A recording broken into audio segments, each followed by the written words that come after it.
Miss হবে না আপনার পছন্দের টিভি শো। দেখুন জি5 অ্যাপে একদম ফ্রি। কংগ্রাচুলেশনস দেন। আমাকে তো আপনার আর কোনো প্রয়োজন নেই। দেখুন, আপনাকে রাধা এনেছে, আপনি কেস লড়বেন কি লড়বেন না সেটা আপনার ব্যাপার। আপনি রাধার সাথে কথা বলে নিন, তারপরে রাধা যে সিদ্ধান্ত নেবে সেটাই ফাইনাল হবে। ঋষি ভাই, তুমি না কিছু মনে করো না, আমার মনে হয় তুমি আজকে একটু ভুল সময় চলে এসেছো। মানে কি বলতো, এই যে দাদা ভাইয়ের আবার উঠে দাঁড়ানো নিয়ে আমরা আজকে একটু অন্যরকম মুডে ছিলাম, আর তুমি এসে এই যে কোর্ট কাছারির কথা বললে, তাতে আমাদের পুরো মুডটাতেই জল ঢেলে দিলে। হ্যাঁ ঋষিদা, তুমিও কেন কি দেখো ঋষিদা, আমি এখন একদমই চাই না যে হিরোবাবুর সামনে কেউ এরকম ধরনের কোনো কথা বলুক এখন।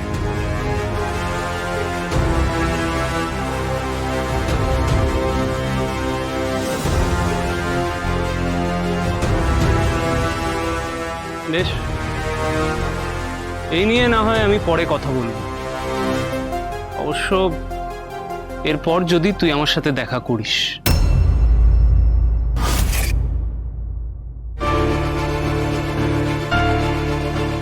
কাগজগুলো হ্যাঁ, আমি দেখে দিচ্ছি।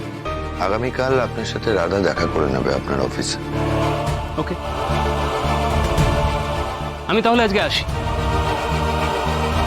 Good night everybody.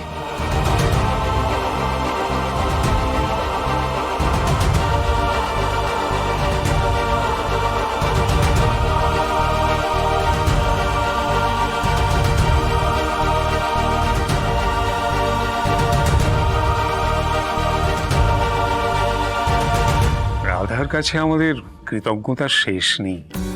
সে কি আজ থেকে পুপুলের সঙ্গে আদির সম্পর্ক ঠিক করা, এই বাড়ি ফিরিয়ে দেওয়া, আদিকে নিজের পায়ে দাঁড় করানো, একটার পর একটা উপকার করে চলেছে।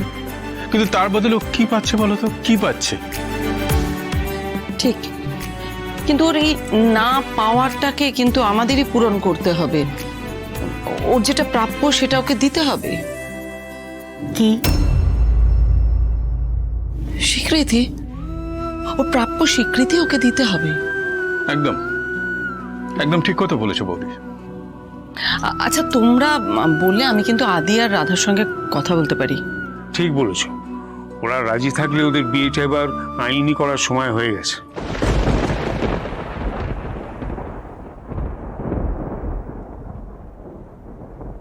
আবার বিয়ে? হ্যাঁ, রাধা আইনত এই বাড়ির বড় বউয়ের মর্যাদা পাক, এটা কিন্তু আমিও চাই। হ্যাঁ, ওদের রেজিস্ট্রিটা করে দেওয়া ভালো।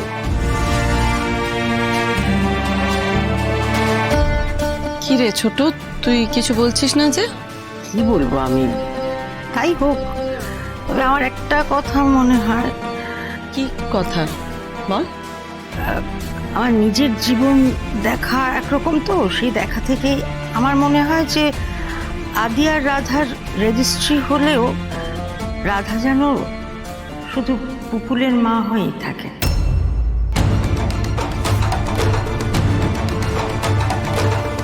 তুমি কি বলতে চাইছো ইন্দু?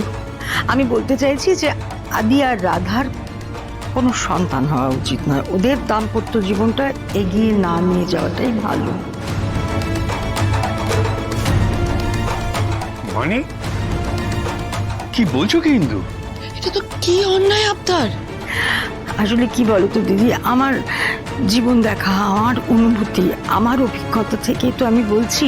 আমি তো সারাটা জীবন আদিকেই আমার বড় ছেলে হিসেবে দেখে গেছি। আমার সারাটা জীবন আমি আদিকেই ভালোবেসেছি, শুধু একটা ভয়ে, একটা চিন্তায়।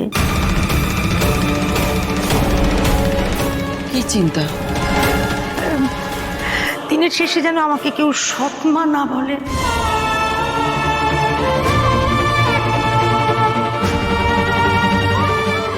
আমি এটা অন্যায় করেছি, এটা আমি ভুল করেছি। ইন্দু, আমি অন্যায় করেছি। আমি রাজার সঙ্গে অন্যায় করেছি। আমি সব সময় ভেবেছি আদি আমার প্রথম, রাজা দ্বিতীয়। এটা ভুল না, এটা অন্যায় না। তোমরা এখন কেউ কেন কোনো কথা বলছো না? চুপ করে আছো কেন? সবাই উত্তর দাও, বলো না ভুল করেছি না আমি? রাজার সঙ্গে ভুল হয়নি। আমি সেটাই চাইছি যে আমার মতো রাধাও যেন এই ভুলটা না করে। তাহলে ওদের পরিবারটাও শেষ হয়ে যাবে সব। আমি ভুল বলছি, ওদের পরিবার কেন, পুপুল তো এই পরিবারেরই মেয়ে। আস্তে আস্তে বড় হচ্ছে, ও যেন রাজার মতো হারিয়ে না যায়।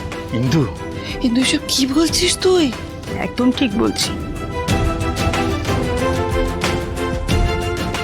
আমার রাজা নন্দিনীর মতো পুপুল দিদি ভাইও যেন হারিয়ে না যায়, পুপুল দিদি ভাইও যেন বঞ্চিত না হয়।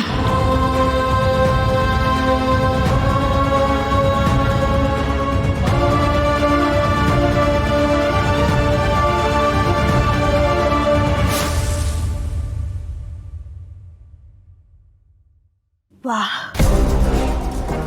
বাহ বন্ধু মাসি, বাহ, গ্রেট। তুমি নিজেও জানো না বন্ধু মাসি, রাধাকে কাজ করার জন্য তুমি নিজে আমাকে কত আইডিয়া দাও।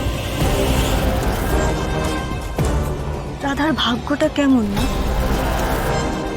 বউ হয়েও বউ না, মা হয়েও মা না, সব কেমন যেন হাফ হাফ, ফুল কিচ্ছু না।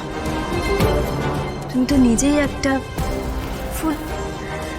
তবে তোমার এই দুঃখ কষ্ট একজনই ঘোচাতে পারে, আর যে পারে তাকে উস্কে দেবো আমি।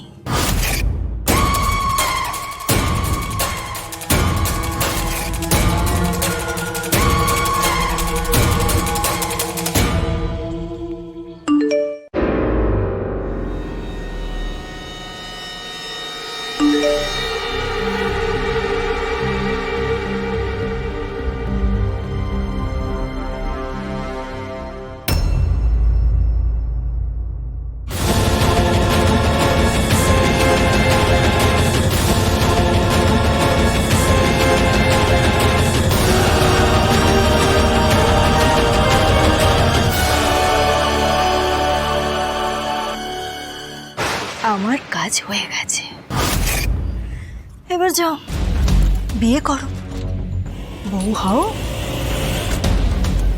তবে আমি তোমায় বেশি দিন সুখে থাকতে দেব না রাধা, কিছুতেই না। তোমার সমস্ত অপমানের ভিডিও, ছবি সব আমি তোমার আদরের দাদা ঋষিকে পাঠিয়ে দিলাম।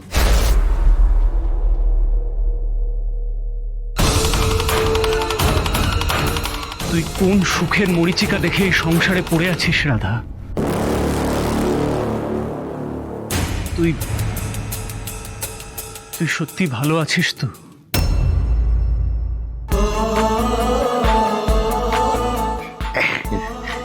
দাদা, আমি খুব খুশি আজকে। আমি এই তো হাঁটতে পারছি, দেখো। এই পাটা একটু সাপোর্ট কম পাচ্ছি, কিন্তু আমি পারবো। সেটাই তো দেখছি, আপনাকেই দু চোখ ভরে দেখছি। জি5 ডাউনলোড করুন আর সব এপিসোড দেখুন একদম ফ্রি।